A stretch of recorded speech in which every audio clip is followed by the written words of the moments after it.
a Pantry Studio production. The following may contain strong language and deals with adult themes. Listener discretion is advised.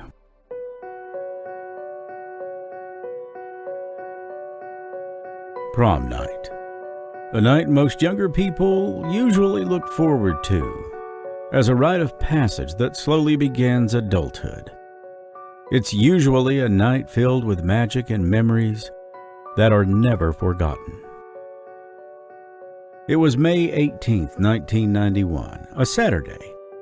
The flowers were in bloom and the birds sang as winter bounced to spring in the small Appalachian town of Paintsville, Kentucky, nestled in the foothills of the Appalachian Mountains.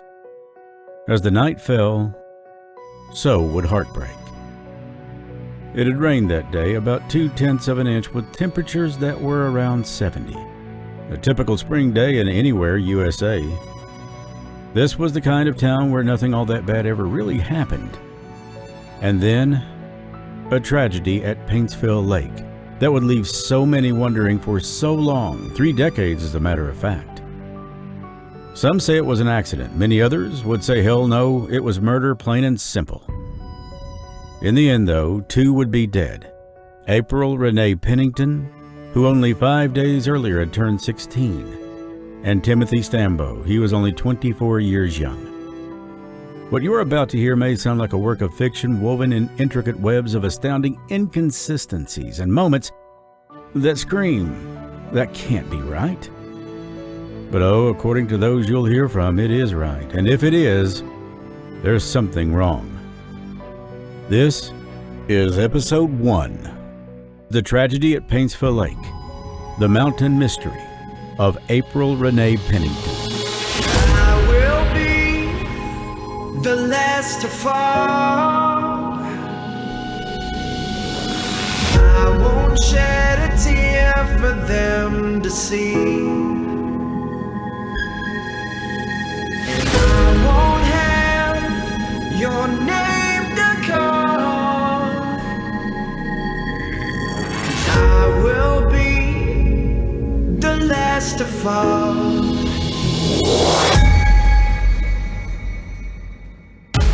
There are over 1.9 billion square acres in the United States alone, and 24% of those are mountainous. The secrets that these regions hold are enormous. Reports of mysterious creatures, strange sightings and sounds, ghosts and murders, and those who have seemingly vanished. They are questions that need asking and answers worth finding. These are the Mountain Mysteries. Here's Chris Sloan.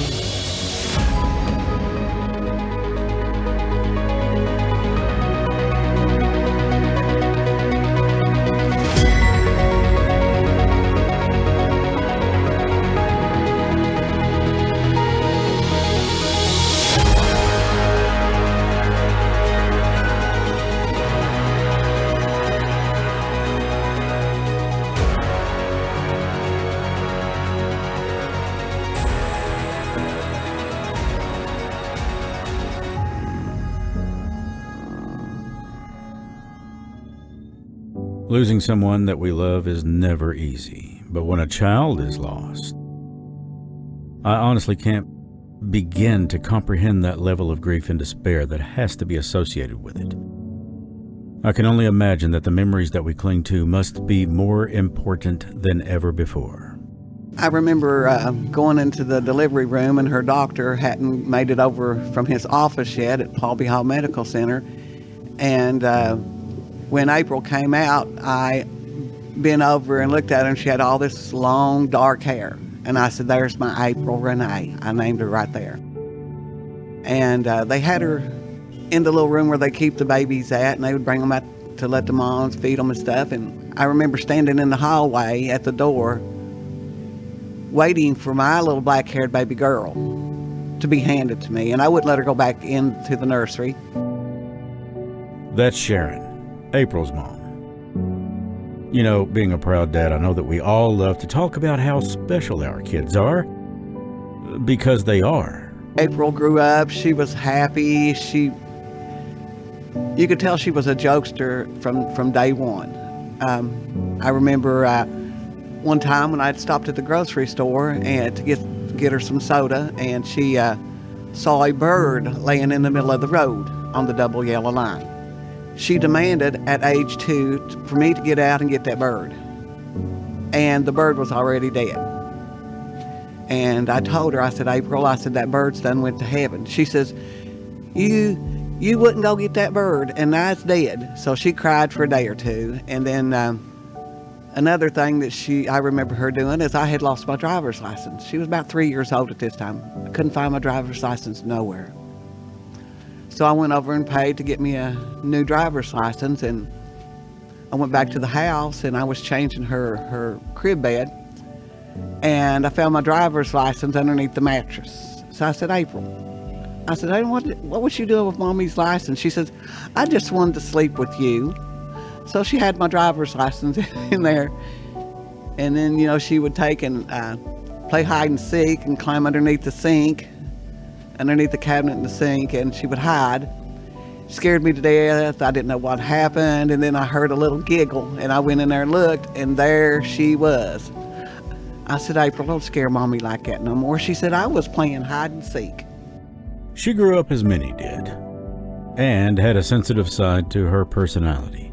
She loved people, especially those who were close to her family, her friends. And she had a fierce passion about that love. And sometimes, as is with most kids who have sisters or brothers, well, watch out. Although April loved in a very strong way, when she became upset, it was on. She would have some hot friends that come over, because I was that age. And then I remember once she made me mad, and I took a pair of school scissors and cut her bangs off all the way to the scalp. And she about killed me on that one. That's Timothy Pennington, April's younger brother. He was only 10 years old when she died. But I asked him, as far as the haircutting incident goes, how did that come about? Because I cannot imagine any teenage girl letting her younger brother cut her hair. Well, it turns out that she was asleep. And yes, there was hell to pay when she woke up, you can bet on it, but she was asleep to start with. It sounds as though April had a very happy childhood. She loved her family, her friends, animals, and she would stand up for what she believed in. She was a devoted and passionate friend that left an indelible mark. Then came the high school years at Johnson Central, a massive Class 4A school that was fed by each elementary school in Johnson County, and there were several of them. A high school. Many would go back if they could, as long as they could take what they've learned back with them. Good and bad memories all mixed up together in the same spot. It seems for most people that the biggest problems that they had in high school had to do with breaking up with somebody that they were dating or seeing. Of course, time marches on, and as adults, we learned what big problems were really like. But apparently April was beginning to have some real problems, some serious problems. Yeah, she had the breakup thing going on too, but there was something else. But I'm getting a bit ahead of myself. Let's back up. Let's go back to a time of that first love. You know the kind. White picket fences, stars in your eyes, that first kiss, holding hands. True love. April had that experience, and for the purpose of this interview, we'll call him John. So, how was John with April when they first got together? At first, it was good. John was very attentive to April, very sweet to her. I had no problem. Kind of everything that a mother hoped that a potential suitor for her daughter would be. Yes, absolutely. But most of us know how these high school romances turn out, at least a great deal of the time. And it wouldn't be long before there would be trouble coming up in that paradise. Coming up, Sharon remembers the first time she felt something was wrong with April.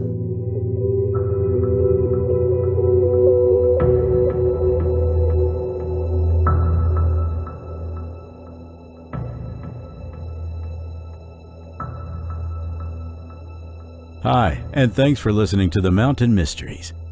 Let me ask you a question. Do you love audiobooks? Then you're going to want to hear The Vilcabamba Prophecy, a Nick Randall novel by Robert Raposa. Nick Randall is an archaeologist who believes mankind isn't alone on Earth.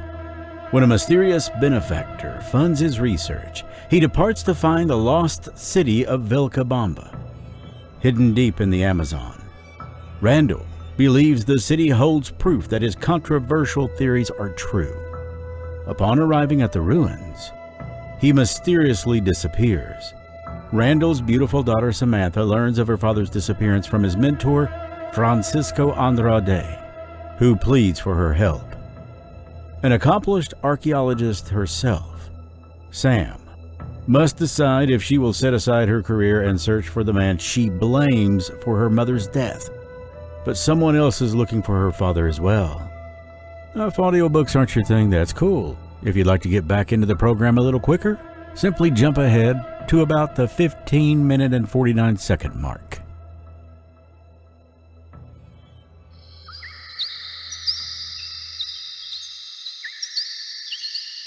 Chapter 1. Dr. Nicholas Randall could feel the noose-like effect of the humidity choking the breath from his body. Perspiration slicked down his back like a sudden waterfall forming after a heavy spring rain. The conditions were unbearable. But he pushed onward and ever deeper into the Amazon. Normally, he would have made this trip in the cooler, drier months. But his benefactor had been specific. The trip had to be made immediately, or the funding would be forfeited. So Randall and his small group from the University of Lima found themselves slogging through the lush vegetation during the hottest and wettest time of the year. They traveled without speaking, the dwindling sunlight fading through the foliage. Once considered a gifted archaeology student, Randall was now deemed an outcast in the field for his controversial theories. Randall believed that someone, or something, had intervened in the development of the indigenous population and had helped propel their technology forward at a staggering rate. He had first conceived the theory as a graduate student on a field assignment almost 30 years ago. It had almost destroyed his career. In fact, had it not been for his longtime friend and colleague, Dr. Francisco Andrade, Randall would have been forced out of the field years ago. Only Francisco's support had made this trip possible, and Randall realized that this excursion was his last chance to redeem his reputation. Now, he found himself deep in the rainforest with only his guide, a linguistics expert from the University of Lima, and his two graduate students, Philip Drew and Mike Gomes, in tow. They needed to find the ruins quickly, or they would be forced to make camp in the middle of the jungle before they were consumed by the encroaching darkness. Making matters worse, they had lost contact with their home base days ago and were running low on supplies. Finally, there's the entrance up ahead, Ernesto said, a linguistics specialist from the university. Ernesto was clearly uncomfortable being out in the middle of the jungle during the summer. He made no effort to mask his feelings as he swatted away a mosquito and threw his pack to the ground. Randall stopped next to Ernesto, rubbing his aching muscles. He strained to see the small opening in an otherwise solid wall of jungle vines and plants, but eventually spotted it. The entrance was carved into the solid rock in the side of a mountain. After days of searching, they had finally arrived. Amaro Angara, the local guide who had led them to this site, paused, staring into the dark opening. His body language spoke of his reluctance to enter. Ernesto, ask Amaro if he's going in, Randall said, the salty taste of dirt and sweat entering his mouth as he spoke. After a brief exchange, Ernesto replied, he says it's forbidden for his people to enter the sacred ruins. Phil and Mike, come with me. Ernesto, wait here with Amaro. We'll scout inside the ruins and then figure out where to set up camp." The three ventured through the small opening. The passageway wound its way down a twisting ledge, which had been carefully cut into the stony surface. Randall's pulse quickened as he examined the tunnel. He ran his hand along the rock wall, marveling at how the surface felt as smooth as glass. One thought entered his mind. This wasn't done with primitive tools. He stepped back from the wall and shined his light straight down the passageway. He realized that the opening was a perfect square, the corners fitting together with a precision unlike any he had seen in past ruins. You can get your copy of the Vilcabamba Prophecy, written by Robert Raposa, wherever audiobooks are sold. There's also a link to that down below in the show notes. And now, we return to tragedy at Paintsville Lake, the mountain mystery of April Pennington. April Pennington. She was in love with life and people, but there was this one guy that really stood out to her. But not everyone was in love with April. How old was April when you first started noticing a difference in the way she acted? 15. She would go over there and to John's house. Either he would come and pick her up or his mother would. And she just, her demeanor started changing. She was like she didn't want to tell me stuff. Not quite as open as she was. No. And then a week before she died was really bad because she was coming home from her regular friends. She was coming home, she was putting blankets over her window in her bedroom. And I didn't quite know why, but there was a girl. She had been threatening April the whole time, and I wasn't aware of it until about a week before she died. We'll call the girl making the threats Brenda. Made up a name for her, but she's very real indeed. She and April had words several times, and according to witness accounts, had come to blows at least once. So what's the reason for the animosity? According to what April told me, and according to what April's friends told me, it's because April was so pretty and smart and was well liked in school, and Brenda wasn't. At some point or another, we're all jealous of something or someone else in our lives. It's human nature.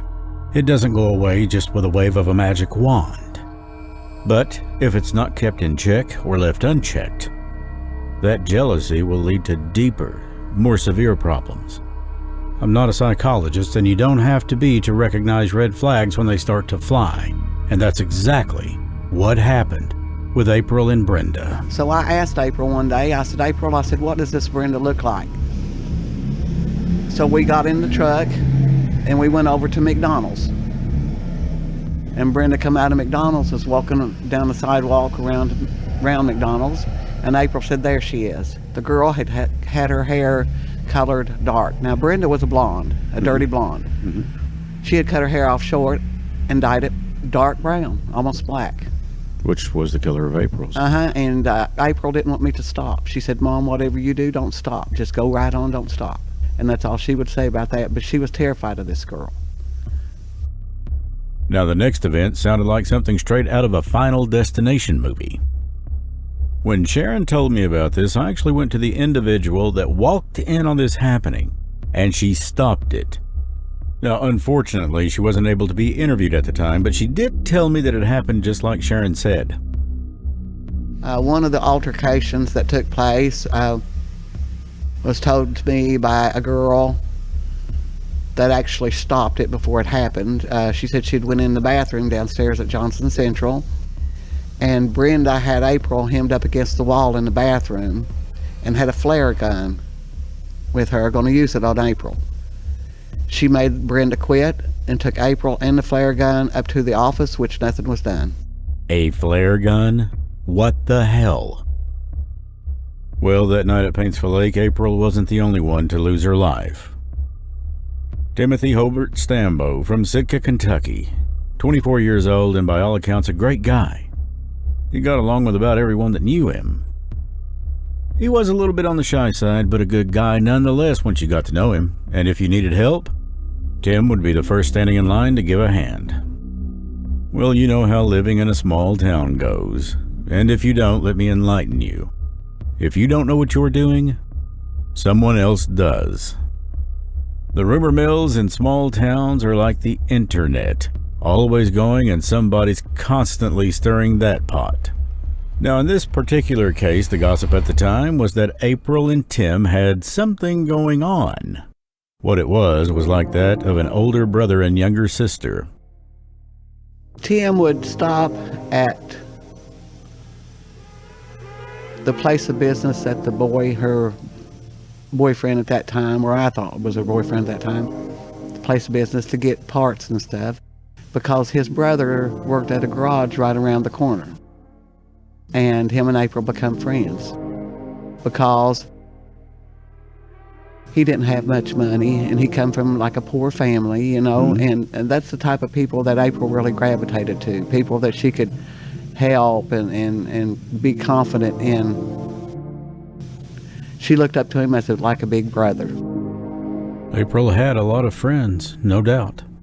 Remember how we told you about John, April's love interest? Well, now we're going to go into a little more detail. People around the small town of Paintsville knew him fairly well, or they thought so anyway.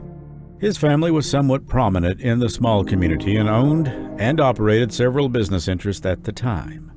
John himself was said to be, by some, a pretty nice guy, the guy next door, that you like to hang out with. Others said that he was your typical teenage guy and could have a mean and wild streak. Ah, remember though, small towns, if they're not talking about one, it's another. The relationship between April and John did appear to be somewhat rocky at times, but it was a first love kind of thing after all. Rocky? Well, maybe a little more than rocky. An email was sent to April's mom, Sharon, about an extremely specific memory that the sender said she had while she was in Johnson Central High School. This girl shared a class with April. In the email that was sent June 4th, 2010, nearly 20 years later, she wrote, "Hey Sharon, I misplaced your email address on this ridiculous desk of mine. I just wanted to share a few details, things I remembered from having classes with and being friends with April. There was definitely no love lost between her and Brenda, that's for sure. Apparently Brenda had slept with April's boyfriend, John. So there was understandably issues between them. I never personally heard Brenda make threats, but through others, including April herself that said Brenda threatened to kill her. I did hear Brenda pass April in the hall one day and call her a slut or a whore. It's been a while, so I don't remember which one it was exactly. If it had not been for an approaching teacher, April might have responded, but she only gave her a dirty look.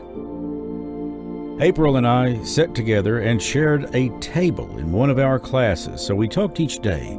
She came in one Monday with a bruise on her wrist, and I asked her, "How'd you get that?" She responded, "Oh, fighting with John." We shared boyfriend troubles and stories. We both had boyfriends at the time that tried to control and be possessive. Shortly before April's death, maybe a week or so, she told me that John was driving her crazy. They had broken up and he would not leave her alone. She said that he called her constantly, was always asking people what she was doing, and would show up where she would be hanging out. She said that he wanted to get back together, but she didn't want to. She was tired of fighting with him. She had said a few times that he was jealous and tried to control her.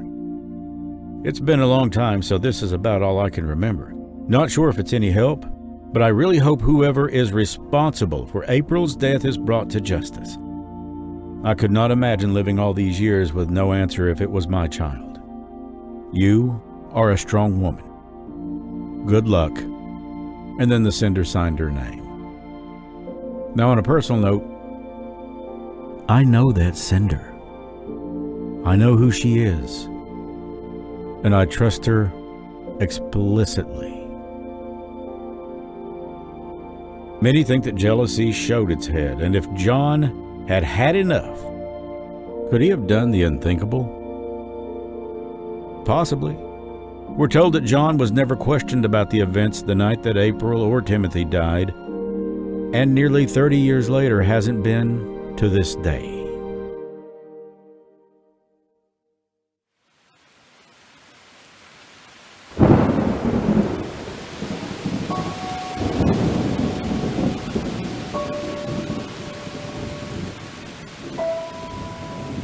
Prom night, 1991.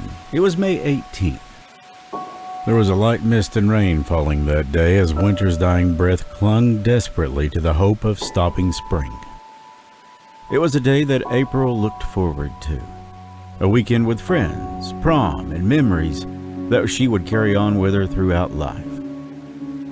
Her mother would never forget this day. It would be the last time she saw her daughter alive. April was all giddy and smiling and just being April. And she told me, she said, Mom, said, there's a houseboat party at the lake. And she said, Tim is going to come up and pick me up, and we're going to just go out and ride around. We may go to that houseboat party.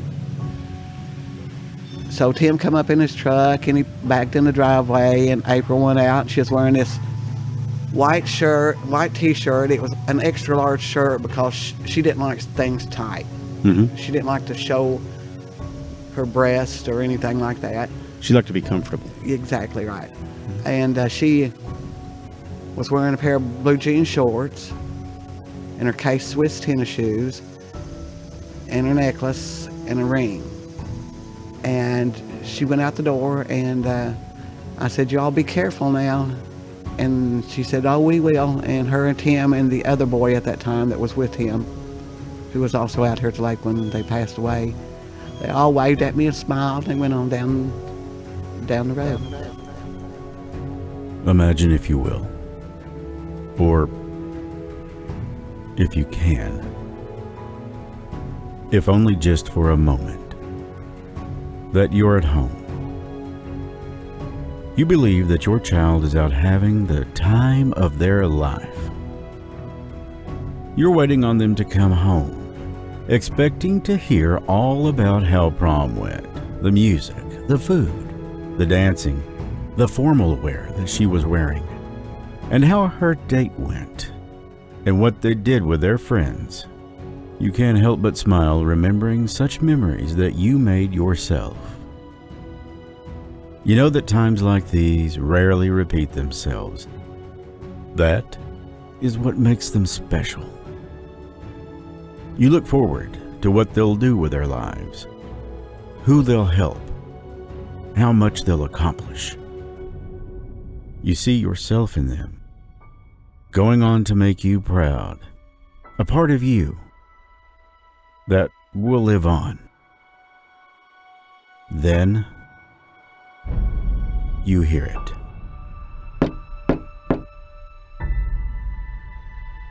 A knock on the door.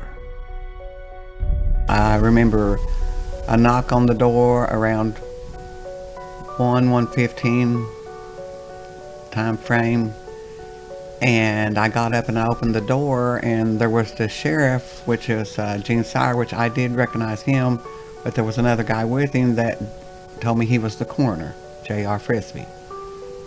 And they just blatantly come out and said there's been an accident in April, she's dead, just like that. It may sound cold and callous. I'll be the first one to admit I've never had to deliver a death notification as a police officer. I've never been a police officer. But I do have a lot of respect for them, and that's just one of the reasons why. But we always have to remember, this is not an episode of Law & Order. This is real life, as real as it gets. Sometimes ripping off the Band-Aid quicker makes more sense than trying to peel it off slow and easy, because the truth is, sometimes there is no easy. All my emotions just went blank, just blank. I can't even begin to imagine. Tim also recalls the night he got the news. I got word I was staying with my dad. We lived over in Davis Branch, and I remember we was sleeping, And I don't think I was sleeping in the floor at the time, and he was in his bed. And we got a knock on the door, and it was the police department in the corner. They just talked to Dad, and that's the first time I ever seen him cry. You know, I really didn't know what was going on. How much can any one person take? Now, Sharon has to go to Paul B. Hall Regional Medical Center in Paintsville, Kentucky, to make positive identification. I was driven to the hospital by my next door neighbor. And when I get over to the hospital, there wasn't none of the group out there, friends, family members or anything. Tim's truck wasn't there. I remember the parking lot was bare, and I remember going in and being escorted to a seat in the waiting area. And then they come out and got me and took me to this little room, which to this day is a totally different room. The whole hospital's been renovated, but I can take you to that room to this day. And when you see what I saw, it's embedded in your mind forever. I walked into this room, and there was a gurney, and on this gurney there was something covered up with a white sheet. And they just pulled the sheet down. And when they pulled the sheet down, I stood there still numb. I went over and I touched April's face. I touched her arms. It was cold. It was clammy. She had clothes on. Now, mind you, the ER doctor said that when she was brought in to the hospital in the cab of that truck of Tim's, and they went and got her out. Now, April was just about 5'2", about 135 pounds. It took him, 2 nurses in the ER, and a security guard to get that little body out of that truck and put it on that gurney. She had no clothes on. So somebody had put clothes on the body. She had jeans on. The shirt that she had on was not the shirt that she left in. Was she found in the lake nude? I'm assuming, I don't know. I don't know. I was never told. What did the shirt say? The shirt that they put on her said, "You suck."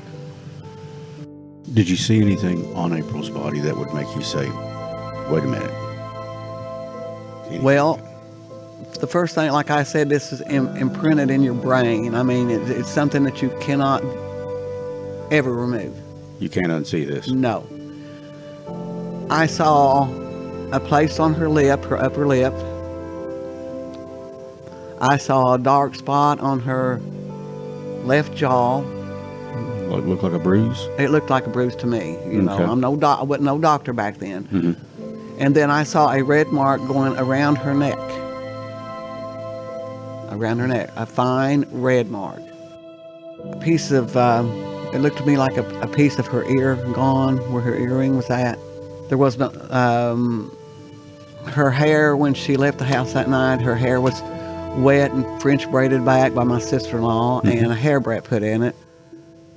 But when I got to the ER, the hair was all hanging down and it was dry around the front. Now remember, we've been operating on the assumption that April was found in the lake. Just keep that in the back of your mind.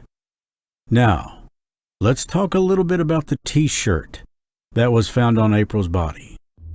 The one that said, "You suck." That's what the shirt said. And there's pictures of it. Oh, Sharon's got them. As a matter of fact, she still has the shirt too. Now, do you remember that Foreman Brothers video I was telling you about that's all over YouTube right now? Well, one of the people that appeared in that video identified that shirt as belonging to someone else that was there the night the drownings, end quote, happened. During that interview, during the documentary that the Foreman brothers conducted, the woman we're calling Brenda showed up at their request, and for the first time in 30 years, spoke on record publicly about April, and answered whose shirt that was that said, "You suck." It's Chris's. Whose? It's Chris's. Chris. Who's Chris? Chris. He's the one that took her to the hospital. He used to wear that shirt all the time. Chris. He was one of the people at the Paintsville Lake the night that April and Tim died. 30 years.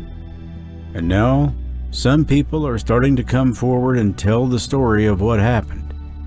If we can believe it. That's right, there's more than one. There's two. And you're going to hear from the second one coming up here in just a few moments. Now, if you'd like to check out the entire documentary, it's called Paintsville, The Story of April Pennington, Chasing Evil, and it's available on YouTube. It's definitely worth a watch and definitely worth your time. I've posted a link to it in the episode notes. Now, Sharon did eventually get that shirt that April was wearing that night back into her possession again, but the way she got it, well, that raised some eyebrows. And I automatically said that's not her shirt. So I got to looking for her shirt, which showed up at the back of her dad's car on Davis Branch about a month later. Showed up where? In the back of her dad's car. He had a little car that had a hatchback in it, and that shirt was found in the back of his car. And he immediately brought it to me. The shirt that she wore when she left. Yes. And the thing about this is that car, the hatchback, had only a certain way that you could open it. So not everybody knew that. No. So whoever put the shirt in there Had previous knowledge of the car and how to open the hatchback, yeah. So who was the other person that came forward and spoke? Well, her name was Joanna. At the time, she was 14 years old, and she was there. And once again, 30 years later, she finally comes forward. Now here, you need to be warned, the audio quality is rough. It was done on a handheld recorder. This individual came to Sharon after 30 years and said, let's meet. They met in a very busy and popular restaurant. It was done on a handheld recorder. I've tried to reduce some background noise, but I did reduce the length of the interview due to the quality while leaving the important parts in. So listen for a revelation about where April was really found. And we were all just goofing off, and April was standing on the back of the truck with her arms open wide.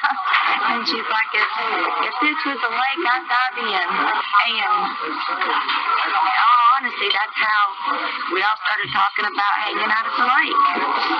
So we headed up there, and me and April were first to kick our shoes off and sitting on the rocks. And a bunch of cars pulled in. And Chris walked up. Myself. And Timmy, he was down in the water. He said he wouldn't go past his knees because he couldn't swim. So he was just like right in the shallow on the rocks too. Michelle said, come see what's taking Chris so long. So I said, all right. And I walked up there, and there was, I can see his face and don't know his name, in a pickup truck. And another truck and a car. I think the mini car was in the car. And I was soaking wet. And I told him to turn his heat on. I sat down. And Michelle was talking to Chris, who was at Timmy's truck. And they start racking off tailpipes. And so everyone was revving them up. And then after Chris shut the truck off, he said Timmy should have come seen why we started his truck. And so me and Michelle walked down there, and we started down the grassy path, and I could see April.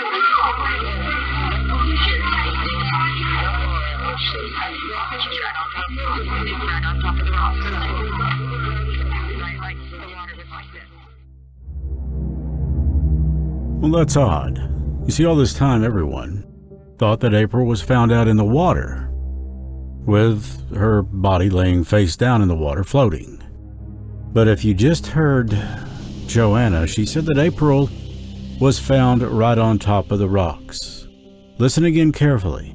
Sharon asks her, how far out was she? And Joanna responds, she was right on top of the rocks. She wasn't found out in the lake after all. And I could see April.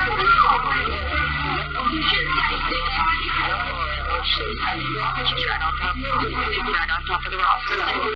I don't know if that changes anything at all, and if it were to, what that would be, but it's certainly interesting. Why would somebody say that she was found in the water when she wasn't? Oh, and it turns out that Joanna wasn't quite finished yet either. On the way to the lake, we were talking, and April says to me, "Joanna, if I die, this is the song I want played at my funeral." And I cannot remember the song's name. I can't. She said if I was to die tonight, this is what I would want done. And she gave me the song's name and said she wanted to be cremated with her ashes spread across the sea, like somewhere. And I was like, don't talk like that, you know. She said, well, you never know. So she had a premonition. And I remember that plain as day. I mean, I do. Because I always thought, well, you know, she talked about that and then that happened. After that, I actually asked Sharon if April had ever presented herself with any kind of gift. Some people can, well, what they call see. You can call it a psychic if you want, or intuitive. Sharon said yes. As a matter of fact, April certainly did have gifts and proved it more than once. I just find it very unsettling that April told Joanna what she wanted at her funeral if she died that night. Coming up in just a few moments, we'll talk about what happened the night after Sharon had to go to the hospital to identify April's body. Things get even stranger. There were 2 different autopsies done, one conflicting the other, and things get even more strange when someone else steps in from the federal government. Coming soon to the Mountain Mysteries, it's a good old-fashioned ghost story. The Ghost of 22 Mine Road, the Mountain Mystery of Mamie Thurman. Logan, West Virginia is the setting. In 1932, she was found by a deaf mute and had her throat cut from ear to ear. 2 shots to the head. And the trial that followed? That's almost a joke. Now, the legend is that you can park your car on the bottom of 22 Mine Road near Logan, West Virginia, just off US Highway 119. Put it in neutral, take your foot off the brake, the car will actually go backwards up the hill, as though Mamie's actually trying to push you back to where her body was discovered near the top of the road. The problem with the urban legend is that it's true. Now, is it a gravity well? Is it an optical illusion? I don't know, but I can tell you that I've done this. It's happened. And we will have links to videos on there where you can actually see different people doing this, and every time it works. So who was Mamie Thurman? Who killed her? And why? That episode will be available for download on Friday, March 19th, so mark your calendars. Also coming very soon to the Mountain Mysteries. It's a mystery that's been in the making for over 70 years. Who killed Merrill Baldridge, a 17-year-old high school student in Prestonsburg who was murdered in cold blood in June of 1949. Now we get back into tragedy at Paintsville Lake, the mountain mystery of April Pennington. Hundreds of people showed up to April Renee Pennington's funeral, including John and many, many others. It's a testament to how much that April was loved, admired, and cared for. But Sharon was not satisfied with the findings of the first autopsy. Now, do you remember who you heard from earlier? April's younger brother, Timothy? Well, at this time, he had been serving in the United States military and was an MP. So, they came up with an idea. Timothy Pennington served with honor in the United States Armed Forces. Yes. Tell me, what did he do with this autopsy report? He took the autopsy report. Now, mind you, back then he was a military police officer. So he wanted to take the report to Fort Knox and show it to a coroner in that area.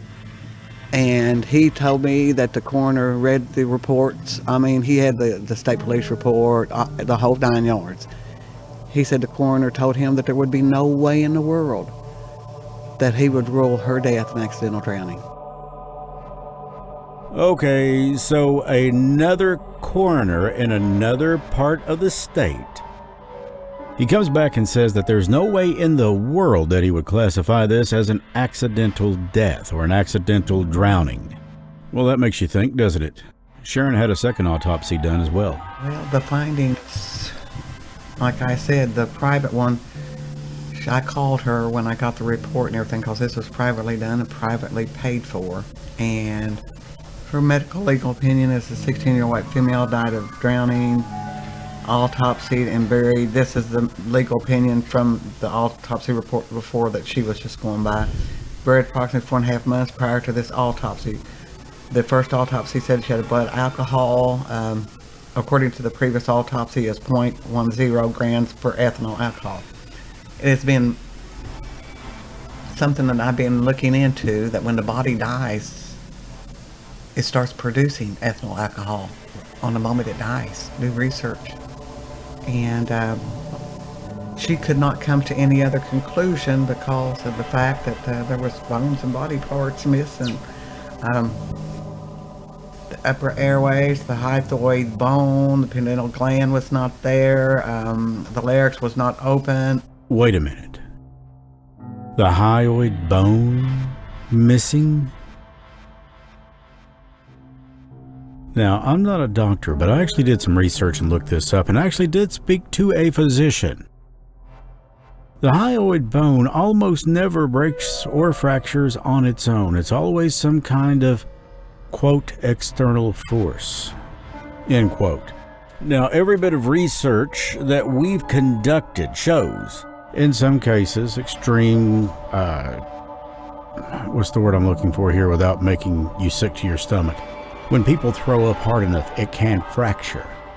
But he said most of the time when the hyoid bone breaks, that's a telltale sign of asphyxiation or strangulation. You know, as in somebody wrapped something around your throat and choked you to death. Now, understand, I'm not saying that that's what happened, but I am saying that it's really strange that we can't find out because it was missing. Why in the blue hell would somebody take that? Well, the only reason that you can think of is probably the only reason that I can think of.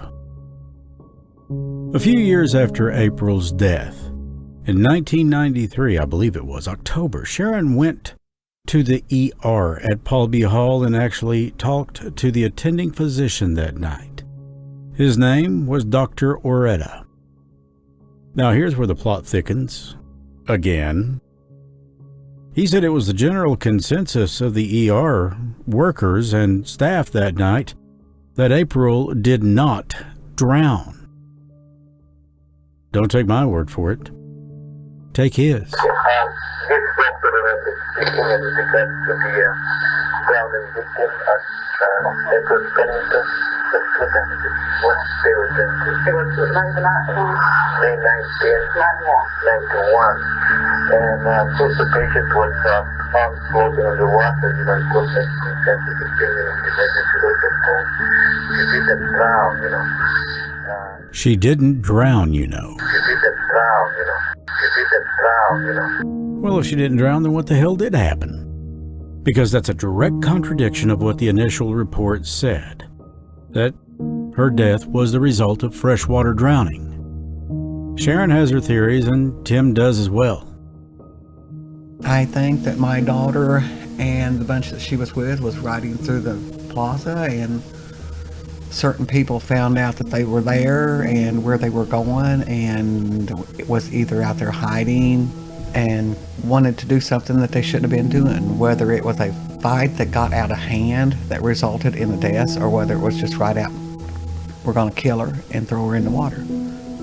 Because the emergency room doctor again said that April had been dead a long time. And I said, who died first? And when I asked him that question, I was wanting to know because I did not want my dog. I could not imagine April standing, sitting, swimming, or whatever, and seeing somebody drown in front of her, knowing what type of child she was. He said she died first. I said, how long had she been dead? He said, for a very long time. I said, 15, 20 minutes, 30 minutes? He said, longer. But also in the report, it states that Tim Stambaugh's family, or that the people that drove the ambulance that brought Tim Stambaugh to the hospital was upset despite the fact that they actually got a heartbeat on him before they got him to the hospital, and the doctors and staff didn't do anything to help him. It's in the police report. Sharon actually provided me with a copy of the EKG. Sure enough, 70 beats per minute. That was Timothy Stambaugh's heartbeat. So why, when they got to the hospital, didn't they try to do something? Maybe he'd been under the water too long and he was brain dead? I don't know. But that's the thing about this particular case. There's a lot of that going around, the I don't knows. April's brother Timothy also has some thoughts himself on what he thinks happened. Well, I definitely 100% don't think that she drowned. Because number one is, I remember seeing the autopsy in the emergency room photos, and she had a busted mouth, she had hair pulled out from behind her head, she had like a ligature thing around her neck, and then in the autopsy photo she had all kind of bruises on her. You don't get that from drowning. And secondly, the other guy that passed away that night, I remember seeing him in the Jones and Preston's, and all of his knuckles was busted up, he had knots on his head, and you don't get that from drowning. I mean, you can go out here, kill somebody, throw a bucket of water on them. Hey, I found them over here, in the lake, and they drowned. Well, all right, your word's good enough. That's the way I feel that happened. I don't know what your opinion is, but personally, I'd like to think that life goes on after this one's over. That this simply isn't it. I would like to think that most of us probably would feel that way, that we don't want this just to be it and all of a sudden it's done and over. I know that I've had experiences that I can't explain, and I do know several people that have had the same, and we've tried to explain them, but no. Sharon is one of those. Seems that she was visited by someone she knows. It was approximately 6 months after she passed away. I had went to bed, and I had a waterbed. And I remember the waterbed giving on the left-hand side, like somebody had crawled in beside of me. And I remember turning over, and there was April. And I mean, I could smell her body odor. I could just about taste it. It was in the bed give again, and the spirit went to the foot of the bed and turned around and says, "Mom, don't go to the Paintsville lake." Just like that, and just disappeared. The thoughts that those who have left us behind, the people that we loved, come back to us, it's a comforting thought, and it's not an uncommon thought. Many people feel that. Many people experience it. The smell of perfume, or maybe some kind of a thing that you didn't expect to see, you actually run across. Our memories are powerful. Maybe almost as powerful as the love that created them. Whatever the fact is, there's one thing for certain. Tim and April have passed on. They're no longer with us, but they left an indelible mark on the lives of those people that they touched. And if there's anything that you take with you, I honestly believe it's love and those memories. So I've made myself, and I'll make you this promise. The Mountain Mysteries is and will be about those left behind, the people that are still here as well. It's, not just about sudden deaths, but maybe it's about experiences that we can't explain, or maybe the people that are missing out there, and those of us who have no answers, those people who are clinging desperately to hope that their loved ones are still alive.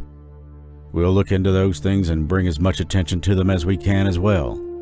If you have an idea, or if you'd like to discuss something with us, you can email me at thepantrystudio@yahoo.com.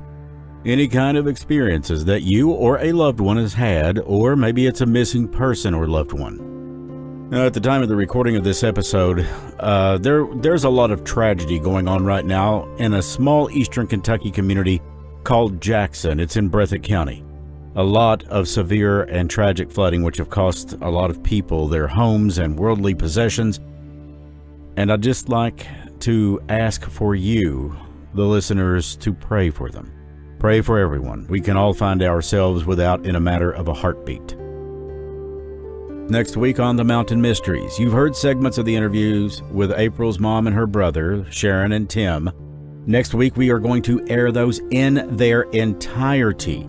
There's a lot of content there that I do not want you to miss. Plus, it's a better way to get to know who April was. You're also invited to join us on the Discord server. It's a great way to stay in contact with other folks that listen to the Mountain Mysteries, and a great way to communicate back and forth about the episodes. And check us out on the Facebook page. It's under Facebook/The Mountain Mysteries. Hello, I'm Chris Sloan, your host for the Mountain Mysteries, and I wanted to step in to give you this update as quickly as possible.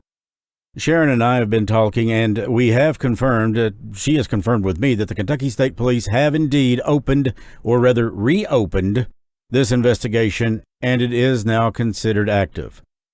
We've posted the toll-free phone number to that law enforcement agency in the show notes of this episode. So if you have any information, any at all, please call toll-free. You can give your tips anonymously or otherwise. The important thing is that they get all the information that they can so they can proceed with the investigation in a proper manner. Until next week, when we debut the interviews in their entirety concerning the mountain mystery of April Pennington, stay mysterious. If you enjoy the Mountain Mysteries, please subscribe and give us a 5-star rating. That helps us so much. You can also help support the Mountain Mysteries by visiting our sponsors, whose links are below, or by donating at Patreon or the PayPal link shown in the notes. Patreon subscribers will receive early commercial-free episodes and more.